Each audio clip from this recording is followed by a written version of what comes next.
yedu inotevera. Hanzi makadi mukomanashi, I need your advice and help also. Please hide my name. Ini ndine boyfriend yandaidanana nayo. So pakudanana apa aingova ma on and off.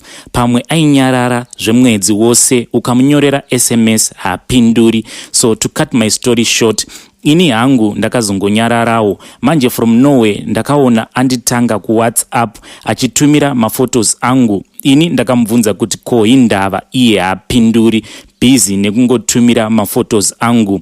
Anyway, ndakanyarara. Manje nyaya iri apa, ndamuka izvezvi Ndarota auya kwandiri akatsamwa, akandisiyira mari, ini handina kuitambira. But achingobuda ini ndanga ndakutoyamwisa chimbwanana mukaka uchitobuda, ndapepuka munyatso ichirwadza, but kusvina mukaka hausi kubuda. Please kana kuine vanobatsira pamafoni ndokumbirawo kuti mundipirewo namba yangu ndibatsirwe zvisati zvaenderera. Hana iri kurova kutaura kudai.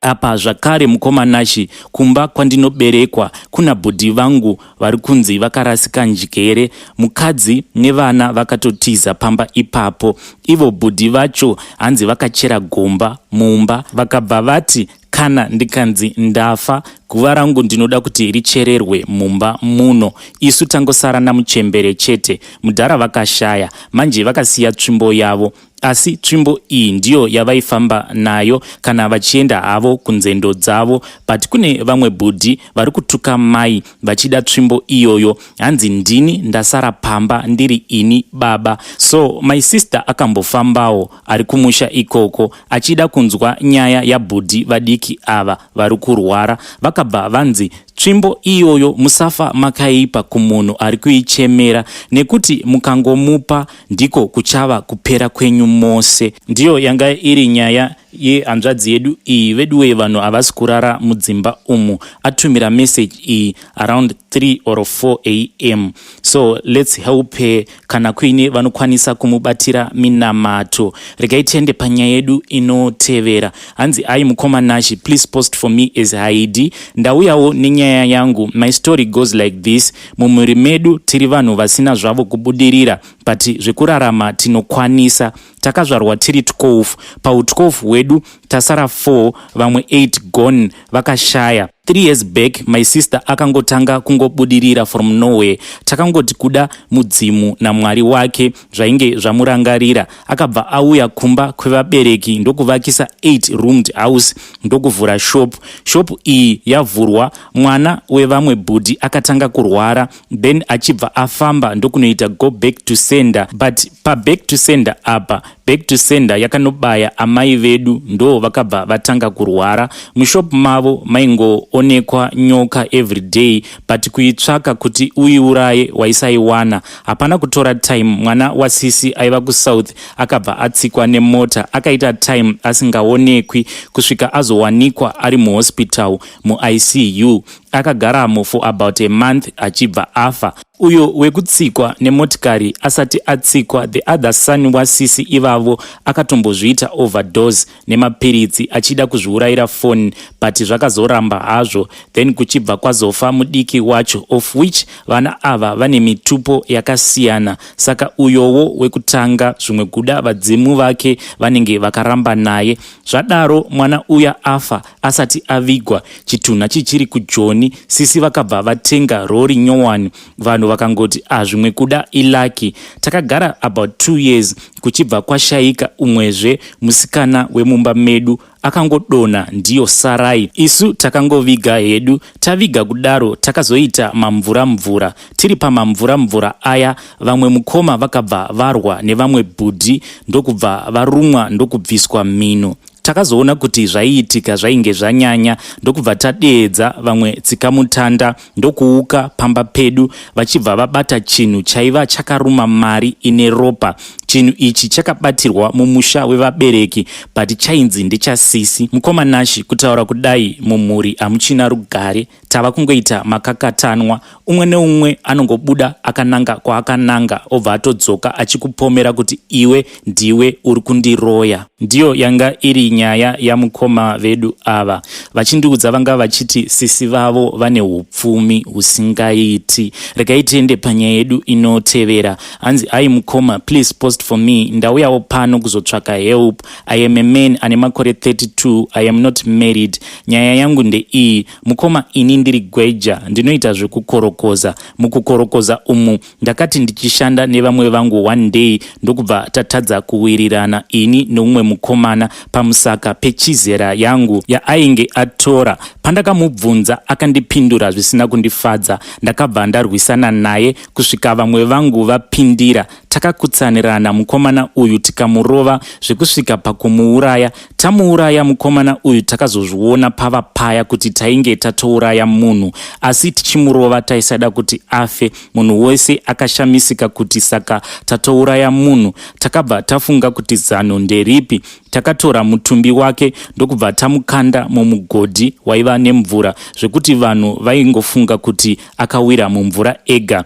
Vamwe vakazoti vava kuchera mvura ndokubva vaona kuti mumugodhi mainge muine munhu. Vakabva vadeedza mapurisa. Mapurisa akauya ndokutsvaka munhu uya ndokubva vamushaya. Munhu uyu ari kuti akada kutsvakwa nemapurisa kuti aburitswe haonekwi, but isu magweja tikada kuchera mvura mumugodhi tinobva tamuona akapapamara pamusoro pemvura, uye mutumbi wake watoshenuruka zvekuibva nekugara mumvura. Isu vana nyakuuraya angoda kuti apinde mumugodhi kuti akwanise kushanda. Tinobva taona mukomana uyu arimo mumugodhi akabata chizera, akatobereka chisaga chematombo. Kushanda kwacho kwava kunetsa. Kana ndikaverenga patopera makore anokwana iwo kuita 3 zvinhu izvi zvaitika, but kuti titaure tiri kutya jeri apa mufi anenge asiri kuda kubva paakaponderwa kusvika azivikanwa kuti akapondwa nani, cause mapurisa akauya havamuoni. Vanhu vakamboedza kumupindira kuti vamuburitse, but varume 15 takatadza chero kusimudza mutumbi wake nekuremerwa kuti tiburitse kusvika tangosiya zvakadaro. Please postaiwo, I will follow mucomment section cause ndiri kutsvaka rubatsiro. Ndashandisawo ghost account. Nai haidi ndinoziva kuti kufacebook wabva wandibloka, but I hope kuti wakateerera chirongwa. Yawakapara iyi ndiyo inonzi mhosva. Ndidzo ngozi dzinopedzisira dzapedza dzinza. Dai makasika maenda henyu manozviripota kumapurisa. Regai tiende panyaya yedu inotevera. Hanzi, hello Nashi, please post as Heidi. Inini, I am a single mom currently working in a foreign country. My story goes like this.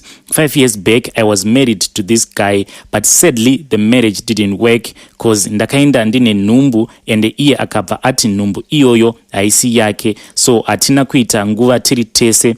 Though akanobvisa zvishoma kumba kwedu, takasiyana ndokunopona mwana wangu ndatove kumba kwedu, ndokurera mwana wangu ndiri pamba pevabereki kusvika atiwo kurei, ndokubva ndadhisaidha hangu kunogara mutown ndichiita zvekuruka musoro ndichichengeta mwana wangu. Year 2020 mwana was now 3 years. I got a job kune imwe city, ndobva ndafunga kumboendesa mwana kuna tete vake kuti vambonomuonawo ndozomutora ndadzoka cause ndaida kumbonotanga ndaona pandaizoshanda the following month. Ndakaendesa mwana kwatete ex sister ndokuenda kubasa kuye. After 3 days I called tete kuti ndakuzotora mwana. Tete vakati mwana akaenda nagogo vake kumusha, ex's mother. Tete vanogara mutown. I didn't have a problem zvangu cause mwana aifanira kumboona vekwake, so ndakavaudza kuti ndaizomutora the following week. Ndakazoti ndofonazve the other morning ndichida kutaura nemwana. Gogo kwava kunditi mwana atorwa namalaicha, vaenda naye kuna baba vake kusouth. I was hurt, but yekutamba panga pasina. Maparents haanawo zvaaikwanisa kuita, vakangosiyanawo nazvo. Nawo mwana wangu ava ne5 years. It's been 2 years achigara nastep mother kusouth ikoko. Baba vacho it's been 4 months now. Ndiri kuti kana ndikati ndinoda kutaura nemwana anondiudza mastories, hanzi ndawana mwana akarara. Makuseni anoti ndabuda mwana akarara. Honestly, I am hurt guys. Handizivi kuti ndoita sei nemunhu uyu. Kumuti dzosa mwana haasi kuda. Handizivi kuti ndoita sei. Please help me. Mukoma nashi, notify me kana maposter. I will be mu comment section. Ndiyo nyaya ya haidi uyu. Iniwo maonero angu vedare ameno kuti imi munozvionawo sei. Ndinofungidzira kuti haidi dai aenda kunomangara nyaya iyi. Ndinofungidzira kuti mapurisa achatanga kuferefeta pamunhu akatambidzwa mwana anova iye tete. Regai tiende panyaya yedu inotevera. Hanzi ai mukoma, please post for me. Ini ndiri mukomana ane 28 years. Ndauyawo pano nenyaya ya baba vangu vakashaika. Mukoma, ini baba vangu vakangonzwa musoro kwe 2 days. Ndiyo sarai. Baba vangu vanga vaine mashops kumamisha kwatinogara. Takati baba vafa, we organized for his burial. Tikavaviga hedu. After tavaviga, hapana kana kutora mazuva. Pane vamwe vanhu vatainge tava kunzwa vachitaura zvekuti vari kuona baba vedu pamashops pavo. Takaedza kutarisisa nekuongorora, but hatina kana chatakaona. Zvadaro after 2 months mamwe emamai emuvillage vakatanga kuita sekunge vava kupenga kurwara njere chaiko, but chainetsa pakupenga kwavo vaitaura vachiti takawanda, handisini ndega, ini ndingori nedehenya remusoro chete, zvimwe zviri kune vamwe apa vaiita kunge vari kurohwa. Pakazotangawo vamwe kupenga. We found out kuti ava vainge vava kutanga kupenga vaitova mai vekuchechi kwedu, vainge vakatocontributawo pakuurawa kwa baba vangu. So far vanhu vabuda vachipenga vanoita evil 12 vari kungotaura the same story. Isu hatina chatiri kukwanisa kuita nezvazvo. Vanhu vari kungopenga kubva zvakafa baba vangu, uyewo baba vakafa zvisina tsarukano. Ndiyo yanga iri nyaya yahaidi. Naye haidi, kana kuri kunzi makafamba semhuri, tinokumbirawo kuti mutipewo nhamba kana madirections veduwe. Regai tiende panyaya yedu inotevera. Hanzi mukoma makadii? Ndichangobva kuteerera confession voice note yamainini vati vaishaya bhazi rekukwira. Ndabva ndarangarira zvakaitika pakashaika baba vangu. Ndichangoisa nyaya yangu muchidimbu nekuti yakakurisa. Ini baba vangu vakashaikira kuhospital kuZimbabwe, then they planned the funeral. Then kusouth kwaiva nevamwe vana, saka takakwira bhazi the next day. Tiri munzira takanzwa kuti parufu paiva nezhowe vachiti vanoda kuviga munhu zvekukurumidza. Asi vazukuru vakabvunza kuti ko ndiko kuita sei kuti munoviga munhu vana vake vasati vasvika? Vakabva vati kana zvichinetsa tinokusiyirai chitunha imi vazukuru moviga nevana vake vacho, nekuti isu sehama tine right yekuviga hama yedu. So my dad was mupostori, saka pamutemo there is a certain way yavanofanira kuchemwa nekuvigwa nayo. So they came, pakaitika drama, anagogo nanatete vachiramba vachiti aisava mupostori, ibvai pano. Vakavadzingirira kunze kwegedhi. Later on vakazobvuma. Isu vana taibva kusouth takazosvika mangwanani kuma7 zuva rakavigwa baba vangu. Vaive vatova kumusha, handei pabody viewing. Baba vangu vaiva vakaisa muromo paside, vakafundumwara uye vakazvimba face. Zvisinei baba vangu vakavigwa havo. Then tichingobva kumakuva, bamunini vakabva vatunganidza tese vakatipinza muquantum vachiti musadya chikafu chepano, uyezve hapana kana wamunofanira kuoneka. Isuwo takabva taita sekudaro. Takati tafamba tikabuda muvillage, mota ikabva yati zii. Driver akashamisika akatoti kosei, because he had taken it for service the previous week. Nesuwo we didn't suspect anything. After 30 minutes zvakaitika futi. Then takabva tafonera bamunini, ivo vakati just be patient, munosvika. Mukoma takaita dzinenge 6 hours kubva kumusha kupinda mumasvingo town. Takazosvika usiku ichingofa ichimuka zvekuti chero driver akadzopedzisira akuti ndaingonzwa kuti zaka rinopisa ndazozvionera pamunhu sefodya. Ndichauya hangu nemamwe maconfessions emumhuri medu nekuti vakatakura. Ndiyo yanga iri confession yemwanasikana uyu. So around 1 a.m. azosenda voice notes almost 40 minutes long. Saka I hope kuti ndichazoma uploada. Zvekare pane imwe episode yatakamboita paiva neumwe mwanasikana ari kuMozambique achiti iye aomerwa neupenyu zvekuti asvika pastage yekuti afunga kuromba kunyangwe hake akachekeresa chibereko chake. Saka she spoke with one of our listeners who is also in Mozambique. I want to say thank you sister.